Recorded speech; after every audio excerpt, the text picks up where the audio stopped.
안녕하세요. 자, 오늘도 53번 쓰기 문제 한번 풀어보도록 하겠습니다.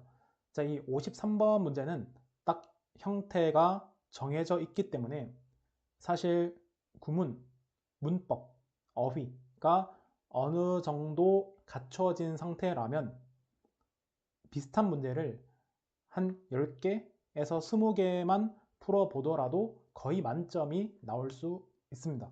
자, 그래서 어떤 식으로 분석을 해야 되는지, 어떤 내용을 써야 되는지 하나하나 설명을 드리도록 하겠습니다.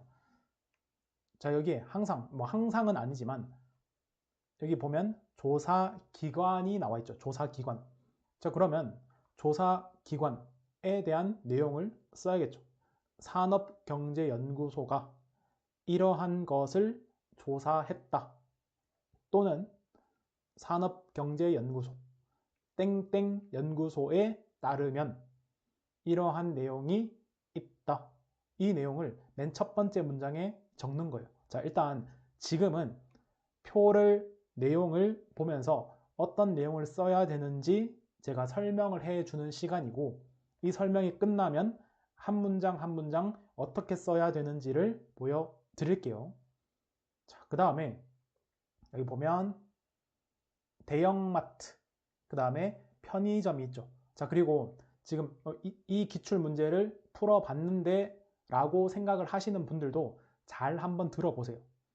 기출 문제는 우리가 앞으로 어떻게 공부해야 되는지를 보여주는 거예요. 됐죠? 그냥 문제를 풀어봤고 해설지를 받고 이게 중요한 게 아닙니다. 비슷한 문제가 나올 거기 때문에 우리는 이런 표에서는 이렇게 받아들이고 이렇게 써야겠다. 이것까지 쭉 보여드릴게요. 자, 그래서 다시 돌아와서 대형마트. 대형마트가 나와 있죠. 이 대형마트는 근데 2015년에서 2020년까지 크게 증가하지 않았죠. 그죠? 자, 그래서 24조 2천억 그리고 24조 3천억이라는 내용을 쓰면서 크게 성장하지 않았다. 아니면 거의 변화가 없다. 라는 내용을 써야겠죠. 자, 그 다음에 항상 편의점을 보면 그 반대죠. 이게 바로 대조입니다. 이런 표현들을 반드시 써야겠죠. 자, 편의점은 2015년 17조 2천억에서 22조 3천억까지 크게 증가를 한 거죠. 크게 증가를 했습니다. 자, 대형마트는 거의 변화가 없었는데 반해 편의점은 크게 증가했다 라는 내용을 강조하면 좋겠죠. 자, 그런데 이제 오른쪽을 보니까 그 원인이 나와 있죠. 그 원인으로는 자, 첫 번째, 두 번째가 있죠. 그러면 원인에는 두 가지가 있다. 첫 번째는 자, 이거 그대로 쓰면 됩니다. 편의점 수가 늘어서 고객 접근성이 커졌다, 향상되었다. 이거 그대로 쓰면 됩니다. 그 다음 두 번째, 소포장 상품 수요가 많이 증가했기 때문에. 됐죠? 자, 이 두 가지 때문에 편의점은 이렇게 크게 상승할 수 있었다 이겁니다. 자, 그 다음에 마지막. 자, 원인 밝혀졌죠. 그리고 자, 전망이 왔죠. 전망은 앞으로 이렇게 될 것이다 라는 거죠. 자, 그래서 지금 여기 보면 2022년까지 나와 있죠. 전망에는 2023년 매출액이 이제는 편의점이 대형마트를 앞설 것이다 라는 전망까지 나와 있죠. 자, 그래서 여러 번 연습을 하다 보면 이걸 딱 보면 어떤 내용을 한 5문장에서 8문장 정도를 쓰면 되겠다. 이게 바로 그려져야 됩니다. 됐죠? 자, 이렇게 정리를 하고 나서 한 문장씩 보겠습니다. 자, 이거는 모범 답안, 즉 기출 문제에서 답안으로 보여준 겁니다. 자, 그런데 이렇게만 꼭 쓸 필요가 없는 거죠. 자, 그래서 추가적인 설명을 덧붙여서 알려드릴게요. 자, 산업경제연구소. 제가 아까 말씀드렸죠. 자, 여기 보면은 산업경제연구소가 조사기관이 나와 있습니다. 조사기관이 나와 있을 때는 이 연구소에 따라서라는 내용을 쓰면 된다고 했죠. 자, 그러면 또 다른 내용은 어떤 게 있을까? 여기 보면은 자, 연구소는 뭐뭐에 대해 조사하였다. 자, 이런 내용으로도 충분히 쓸 수 있겠죠. 산업경제연구소는 편의점 매출액, 그 다음에 대형마트 매출액에 대해서 조사하였다. 대해 또는 대해서 조사하였다. 라는 이 내용을 구문을 쓰면 됩니다. 이거를 외워서 다른 기출, 다른 변형 문제에 그대로 연결시키면 됩니다. 자, 어렵지 않죠? 자, 그 다음에 또 하나 더. 자, 그리고 많이 안다고 해서 좋은 게 아니죠. 딱 몇 개만 알아서 여러 번 활용해 보는 것이 훨씬 좋습니다. 자, 그 다음에 산업경제연구소의 통계에 따르면 뭐 비슷하죠. 통계에 따르면, 조사에 따르면, 자, 또는 발표한 자료에 따르면,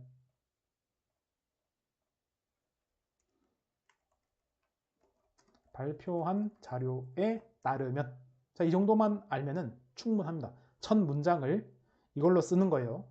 됐죠? 자, 그 다음 두 번째. 자, 대형마트의 매출액은 가려지네요.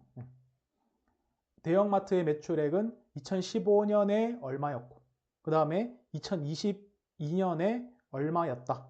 자, 그래서 핵심은 이거죠. 자, 다시 돌아와서 큰 변화가 없었다. 이 부분이 핵심입니다. 핵심. 자, 그러면 자, 이거를 다른 표현으로 쓸 수 있는 것. 제가 아까 앞서서도 말씀을 드렸지만 큰 변화가 없었다. 자, 그런데 증가는 했죠. 증가는 했습니다. 자, 그래서 소폭 증가하였다. 아니면 말 그대로 그냥 조금 또는 약간 증가하였다라고 해도 무리가 없습니다. 됐죠? 자, 그 다음에 이제 또 추가적인 내용. 거의 변화가 없었다. 이해되죠? 자, 그 다음에 소폭 증가했다, 조금, 약간 증가했다. 자, 이거랑 또 비슷하게 자, 조금 고급 표현입니다. 완만한 증가세를 보였다. 자, 그런데 마지막 부분은 조금 어려울 수 있습니다. 자, 어렵다면 일단은 자, 큰 변화가 없었다, 소폭 증가하였다, 약간 조금 증가하였다, 또는 거의 변화가 없었다. 이 정도만 알아도 충분합니다. 됐죠? 자, 지금 막 쓰기를 연습을 하시는 분들은 일단 이 정도만 해도 충분하다는 거. 자, 그 다음에 대형마트 매출액은 조금 증가를 했는데 그 다음에 이 편의점은 어땠죠? 엄청나게 크게 증가를 했죠. 자, 그래서 자, 핵심입니다. 그에 비해 이게 대조입니다. A는 이런데 그에 반해서 그에 비해서 B는 이랬다. 이 내용, 이 연결어가 매우 중요합니다. 매우. 그렇죠? 그에 비해 자, 또는 그에 반해 라는 표현을 쓰면 됩니다. 편의점 매출액은 2015년에 17조 2천억이었던 것이 2022년에 22조 3천억 원으로 크게 증가했다. 크게 증가한 것을 알 수 있었다.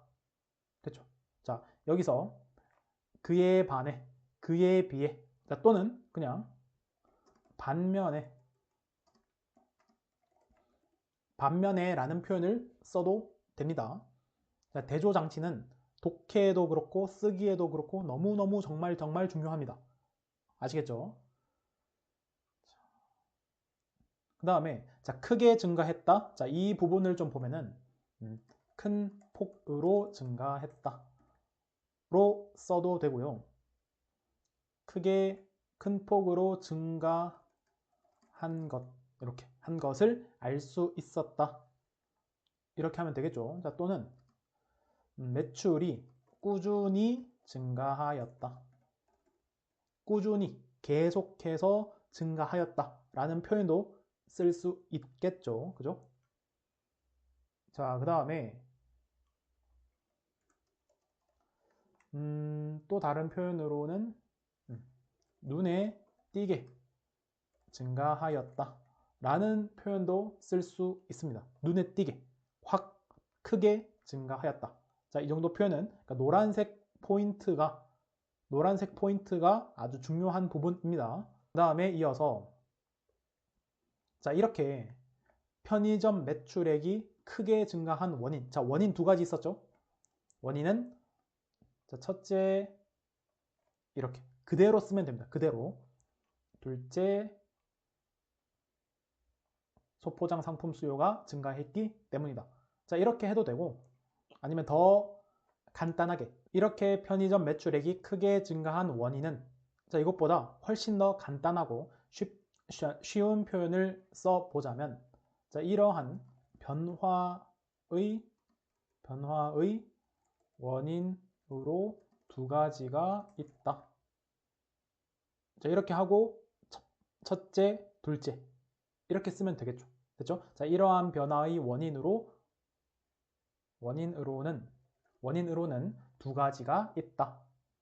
자, 또는 조금 더 이제 고급적으로 써보면 매출 증가의 배경에는 두 가지가 있다. 자, 원인, 이유, 배경 다 같은 말입니다.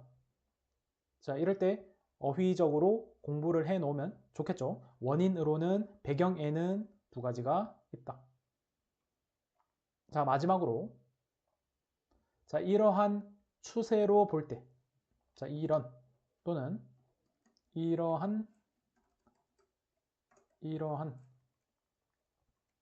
추세로 볼 때 자, 추세는 영어로 쉽게 말하면 트렌드입니다. 트렌드. 자, 이러한 흐름, 트렌드, 추세로 볼 때 2023년에는 편의점의 매출액이 대형마트를 넘어설 것으로 자, 아까 전망이라고 나왔었죠. 전망이라는 단어가 나왔죠. 그래서 전망 그대로 써주면 되겠습니다. 넘어설 것으로 전망된다. 자, 또는 전망 예측된다. 그 다음에 또 예측. 자, 물론 이 단어라는 것이 어휘라는 것이 똑같지는 않습니다. 비슷한 의미입니다. 비슷한 의미. 예측 또는 추정된다. 그리고 분석된다라는 단어를 쓸 수 있겠죠. 자, 넘어설 것으로 분석된다, 전망된다, 예측된다, 추정된다. 이해되시죠? 자, 쓰기를 하면서 사실 쓰기가 어려운 이유가 독해는 내가 텍스트를 보고 읽어내서 이해를 하면 돼요. 그죠? 자, 그러면 맥락이라는 게 있고 단어만 어느 정도 알아도 이해가 됩니다. 자, 그런데 쓰기는 아니죠. 완전 기본부터 한 단어 한 단어 다 써야 되기 때문에 이게 내가 문법적으로, 구문적으로, 어휘적으로 제대로 썼는지 고민이 많이 되실 거예요. 그래서 이 수업을 쭉 듣고 나서 질문을 꼭 남겨주시고 써보세요. 그러면 제가 답변을 달아드리겠습니다. 자, 오늘도 수고 많으셨습니다.